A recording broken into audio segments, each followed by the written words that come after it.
السلام عليكم مشاهدي، مرحبا بكم في هذا الفيديو. نتمنى ان شاء الله تكونوا بخير وعلى خير وانتم كتشاهدوا هذه الوصفه الرائعه تبارك الله ما شاء الله. بسم الله على بركه الله. كما كتلاحظوا وصفه اللي هي سهله بزاف. بسم الله على بركه الله.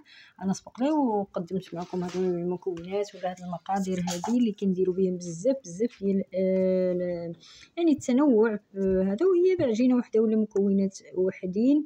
ونتمنى ان شاء الله تصدق لكم حقاش هي هاد الدوازداتي ولا هاد الحلوه هذه هي صادقه 100%. ولو تكون مبتدئه اختي فهي كتطلع 100% وكتجي الحلوه ديالها هشيشه كانك من زمان وانت كدير هاد الحلوه هذه اللي هي تبارك الله ما شاء الله روعه، والكل كيبغيها، وصحيه واقتصاديه. مكوناتها دائما موجوده عندك في الدار اختي. وبيضه واحده كما كتلاحظ، بدون زبده، بدون يعني كما كتلاحظوا درت كاس سكر حبيبات وكاس ديال زيت نباتيه، يعني لا غلا عليك مسكين. وبيضه واحده، هادو اللي بديت بهم كما كتلاحظوا. تابعوا معايا، ما بقاش المقادير بزاف كيف ما كتلاحظوا. من بعد ما كنخبط شويه ندير قريصه الملح اختي، ماشي مشكل. عندي هنا كما كتلاحظوا دائما عندي هنا الدقيق ديال القمح اللي هو درتو على يدي، ولا تشري دقيق بالنخاله ديالو، ماشي دقيق ابيض، يعني دقيق القمح عفوا كما كتلاحظوا. ودائما كنشارك معكم، يعني راه مازال بالنخاله ديالو. وكندير نص كيلو ديال الدقيق هنا اختي. على ما يبدو اني الا كنتو سبق لكم تفرجتوا، هنايا عندي 8 غرامات ديال خميره الحلويات، ولا ساشيه ديال خميره الحلويات، او بيكين باودر.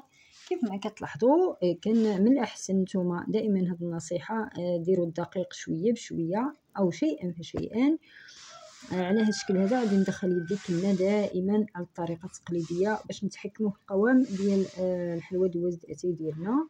وهكا كما كتلاحظوا فهي حلوى ناجحه كما سبق لو قلت لكم 100%. وكما كتلاحظوا فهي حرشه يعني صحيه. الناس اللي عندهم القولون العصبي، ولا عندهم المعده، ولا بزاف ديال نتوما عارفين النخاله والفوائد ديالها والالياف اللي فيها.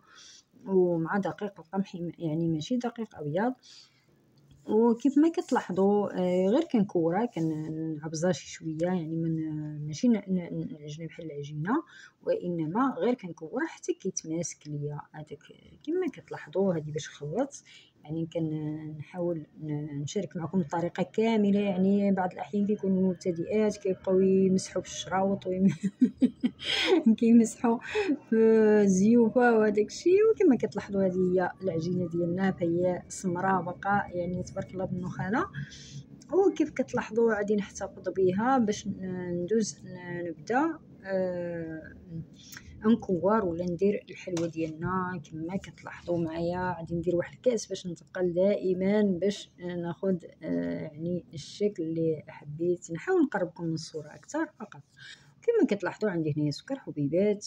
وكيف ما كنقول لكم دائما يمكن لكم ديروا اي نوع بغيتو تفندوا فيه الوجه ديال الحلوه ديالكم، ولكن السكر كيعطيها واحد الشهامه اللي كنقولوا.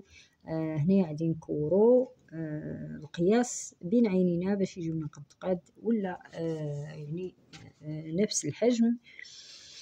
كيف ما كتلاحظوا عندي ورق المطبخ سبق لي صوبت فيه، وعادي نعاود ندير فيه مازال نقي. يعني هكا كنكوروها بواحد الطريقه يعني طويله على هذا الشكل هذا اختي. دائما كناخذ عيني ميزاني باش ما كتجيش عريضه بزاف، فهي كتنفخ تبارك الله، راه كتعطي الحجم.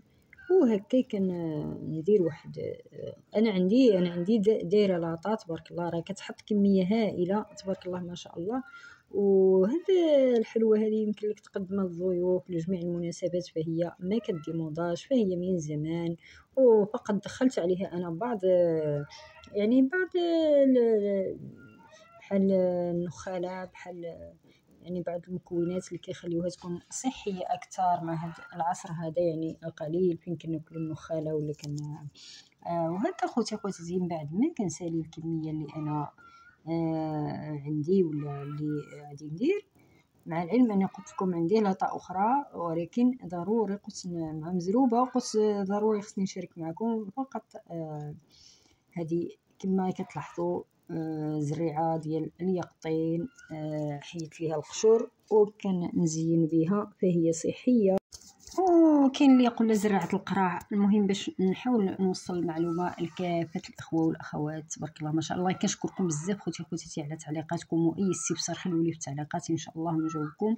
وكنشكركم بزاف على المشاهده. ولا كنت اول مره كتشاهد القناه ديالي خلي لي اشتراك في القناه وفعل زر الجرس. كيف ما كتلاحظوا اخوتي خواتاتي، بعد ما دخلت الفرن متوسط الحراره، ودائما كنتحكم في، كما كنقول لكم دائما نحاول نشوف بعيني، ما نخليش الوقت حتى نجبرها محروقه، من الاحسن نراقبها مزيان. وهكا خوتي خواتاتي، صلوا على الحبيب عليه الصلاه والسلام. اللهم صل وسلم عليك حبيبي رسول الله.